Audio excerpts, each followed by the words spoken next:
Profesor José Molinelli, yo tengo la misma preocupación que tiene el resto del mundo. Estados Unidos está pasando por un momento de evidente trifulca interna y se está planteando no enviarle más armas a Benjamin Netanyahu si no pasa para que no pueda utilizarlas contra Hamas, pero que realmente también afecta obviamente a los palestinos civiles y específicamente a la ciudad de Rafah, o es Rafah, ¿cómo es que se pronuncia? Rafa, Pues en Rafah, que es como, o sea, es evidente que hay un problema serio en la discusión pública donde se plantea que una cosa es Hamas y otra cosa es Palestina. Y veo mucha gente en Puerto Rico comentando que es un genocidio lo que está pasando y siento que estamos como que estamos volviendo a lo más básico. Actualmente se está discutiendo si remover o no los campamentos a favor y en contra de Israel, a favor y en contra de Palestina. Y yo quiero preguntarte lo siguiente, dentro de la objetividad, tú eres profesor, y te pido que dentro de lo más objetivo que pueda hacer, me contestes lo siguiente. Yo puedo ser simpatizante de la causa de Palestina, aunque igualmente no simpatice con Hamas y pueda entender la incursión de Israel para erradicar a Hamas. Eso se puede entender, o sea, es incompatible una cosa con la otra. no, no es incompatible en lo absoluto. De hecho, hay muchísimos palestinos que están en desacuerdo con Hamas e inclusive muchísimos de los campamentos de protesta, no solamente en Estados Unidos, sino en otras partes del mundo, radican esto como una campaña de apoyo humanitario a los palestinos. En ningún lugar hay una bandera pro Hamas que podamos decir, se ha identificado que estos grupos de estudiantes son pro Hamas, ¿verdad? Y tenemos que mantenernos claros, ¿verdad? Que Hamas sigue constituyendo una organización militante terrorista en muchísimas partes del mundo y que no necesariamente al respaldar la causa humanista palestina en este sentido, en contra de lo que muy evidentemente un genocidio, es respaldar a Hamas. Y yo creo que gran parte de la controversia política que hay es hacer esa equivalencia falsa. O sea, el hecho de que yo simpatice con los palestinos no me hace pro Hamas. Eso es correcto. Igualmente, el que yo crea que el Estado de Israel debe existir no implica que acepto todo lo que hace Benjamin Netanyahu y su gobierno. Es correcto, por la misma Porque línea. Por la misma obviamente, línea, sí, te escucho. sí, disculpen. Sí, por la misma línea pudiéramos establecer que el apoyo a las víctimas del ataque que ocurrió en octubre de Israel no es necesariamente un apoyo al Estado israelita. Ahora, es por estas abstracciones radicales que nosotros estamos dándonos cuenta que hay tanta polarización en la discusión, lo que es muy obviamente una tragedia humana de ambos lados. Se ha traspolado una discusión de si el que simpatiza con un lado o el otro es partidario de la agenda política de uno o del otro. De hecho, hay muchísimos judíos que repudian las acciones de Benjamin Netanyahu, muchísimos palestinos que repudian las acciones de Hamas, y hacer ese barrecampo moralista es bien problemático y bien divisor en momentos tales como este donde pudiera haber consenso humanitario. Por eso, para mí, es como que un absurdo lo que uno escucha en la discusión pública, como si todo el mundo. Esto pasa también con la comunidad LGBTIQ. Hay un montón de gente dentro de la comunidad que está a favor de que los trans jueguen en un sexo, ¿verdad? En las Olimpiadas y otros que no. Y hay mucha diversidad de opiniones dentro de la misma comunidad. Y eso ha sido así, esa es la historia de la humanidad. O sea, la historia de la humanidad tiene un montón de subdivisiones y planteo esto como un ejemplo de aquellas cosas donde yo puedo simpatizar con la causa palestina, pero también entender que Israel quiera erradicar a Hamas. ¿Es posible erradicar a Hamas sin hacer una incursión en Palestina? Es posible erradicar a Hamas, sin duda alguna. Ahora, en cuanto a la base de poder, se reconoce la base de poder ahora mismo está ocupada en esa área que es Gaza, pero tenemos que altamente establecer, ¿verdad? ¿Cuál es el target cuando hablamos de eliminar a Hamas? Eliminar el apoyo popular a Hamas, eliminar a los integrantes de Hamas, y en tanto el objetivo sea uno de erradicar la gente que está en el área de dominio de Hamas, ahí vamos a ver un conflicto totalmente desproporcional como lo que hemos visto, donde hay muchísimas víctimas colaterales precisamente porque los objetivos de erradicación de esta organización de Hamas pues no estaban claros desde un principio. Se hizo esta abstracción mental de que todo lo que estaba en la periferia política de Hamas le pertenecía en lealtad política a Hamas, y a consecuencia de eso se ha dado una serie de ataques imprecisas y no estratégicas que han cobrado la vida de miles de personas. Y es con ese tipo de lineamiento que tenemos que darnos cuenta de que una guerra imprecisa tiende a ser genuinamente del tipo de guerra más violenta que hemos visto a nivel histórico. Sí. Hay gente de Estados Unidos, particularmente grupos republicanos, los llamados Hawks, que están diciendo que quitarle armas, que lo que ha hecho Biden, de quitarle armas a Israel o de no enviarle armas a Israel, ayuda a Hamas y de hecho provoca más muertes colaterales porque parte de lo que se le iba a enviar a Israel son unos supuestos cohetes dirigidos mucho más inteligentes y que evitan eh, causas o muertes colaterales de civiles. Obviamente eso la Casa Blanca dice que no es cierto, pero en fin, esas personas que piensan así, o sea que al revés, que en vez de no ayudar, lo que debería hacer, deberse hacerse es entregarle todas las armas que se le vayan a entregar para que esto sea más rápido. ¿Cómo tú lo ves?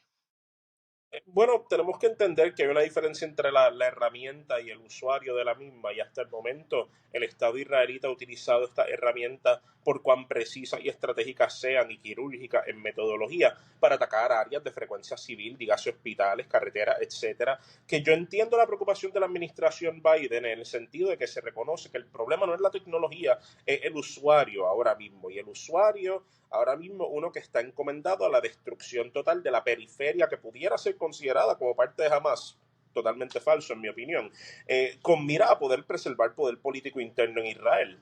Y es por eso que yo creo que la administración Biden toma esa precaución en mira al apoyo que van perdiendo en cuanto al electorado estadounidense, particularmente de la línea progresista y liberal, por virtud de ser tan cómplice con el Estado. Y yo creo que también hay un asunto de seguridad, en el sentido de que Estados Unidos históricamente ha condicionado el apoyo a Israel a ciertos comportamientos por parte de Israel que en esta ocasión no se están dando, y por ese incumplimiento contractual Estados Unidos también busca sancionar a la administración Netanyahu sin necesariamente irse en contra de la causa, ¿verdad? Es como una media medida politiquera en alguna forma, así. Ok, la solución siempre se plantea, y lo que dice Israel es, bueno, jamás aprobó un acuerdo de paz, pero lo hizo justamente el mismo minuto cuando sabían que íbamos a hacer la incursión en Rafah. Y por tanto, pues la linda, ¿no? Siempre que tenemos ahí ellos aparentan ser, en relaciones públicas, aparentan ser los buenos. Es cierto, o sea, esto es una guerra que, entre otras cosas, jamás busca tildar a Israel como el malo y ellos el bueno, como una manipulación mediática, y en vez de realmente que en la práctica han estado actuando como terroristas que son. Yo creo que a nivel internacional las narrativas que se han dado para la inocencia de los civiles palestinos, al igual que la inocencia de los civiles israelitas que han fallecido en este conflicto, se ha dado por vía alterna a Hamas, inclusive al mismo Estado israelita. No le hemos dado mucha confianza a los reportajes que Hamas ha dado sobre su asunto, y no le hemos dado mucho reportaje a los asuntos mediáticos de Israel. Todo esto ha sido en gran parte articulado por medios independientes extranjeros a la situación de Israel y Palestina, y yo creo que la evidencia que traen esos medios es lo que ha llevado al consenso internacional, no una agenda pro Hamas, no una agenda pro Israel propiamente. Yo creo que la evidencia ha sido tan y tan tangente de la violencia estatal hacia ambos conjuntos, que ha habido un consenso que se ha formado sin necesidad de que exista este tipo de agendas, ¿verdad? Y yo creo que gracias a eso, a ese surgimiento orgánico de sentimientos pro-humanistas a las víctimas del ataque y a todas las víctimas de los bombardeos en Gaza, es que este asunto se ha convertido en uno tan grande a nivel de tensión internacional, porque de haber sido parte de una agenda organizacional o estatal en hacer eso, hubiese carecido de mucha de la credibilidad que se le da en el presente. Estas protestas de las universidades, hay gente que está planteando, y particularmente grupos como Fox News, plantean que estas protestas van a ayudar a Trump y que Trump está utilizando estas protestas para venderse, como la revista Time publica esa entrevista donde él le dice a la revista Time, abierta y directamente, que él es el hombre que puede traer la paz a Estados Unidos porque él va a activar el ejército, va a apaciguar con la Guardia Nacional todo este tipo de protestas, va a sacar a los inmigrantes con el ejército de los Estados Unidos, a las personas que no tienen documentación legal para vivir en los Estados Unidos, y que esa es la estrategia. Y que hay gente que está planteando, los grupos de, ¿verdad?, demócratas, que todo parte de lo que está ocurriendo en estas protestas son personas que están siendo ayudadas por inteligencia china y Rusia para dividir a Estados Unidos y ayudar a la causa política de Donald Trump. ¿Qué tú crees de eso?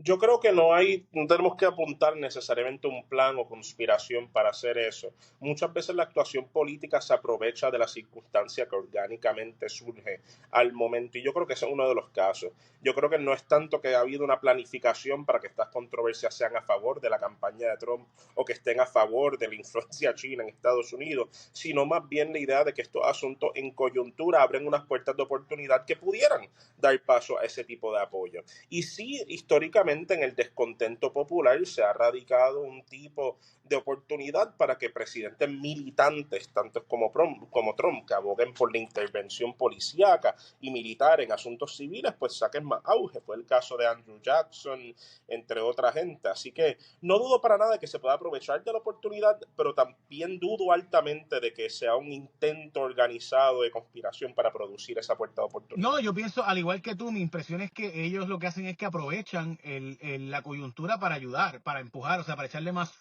gasolina a ese fuego. El fuego está. Yo lo que hago es que aprovecho el fuego para echarle más gasolina para que, ¿verdad? Estados Unidos se siga dividiendo. Eso, y obviamente cualquier país sabe, y el libro, ¿verdad? El arte de la guerra, los chinos son expertos en eso. O sea, eso es su gran peritaje, hacer una población, una civilización milenaria, pues tiene una capacidad de pensar a largo plazo y dividir es conquistar. Y eso, ¿verdad? Y eso es inteligencia, eso así funciona el mundo.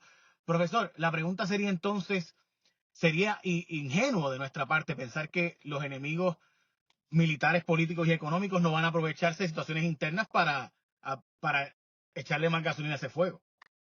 Sí, para concluir, sería ingenio totalmente y es parte del cálculo que calcula Estados Unidos cuando intervienen otros países y el cálculo de China, de Rusia, etcétera, ¿verdad?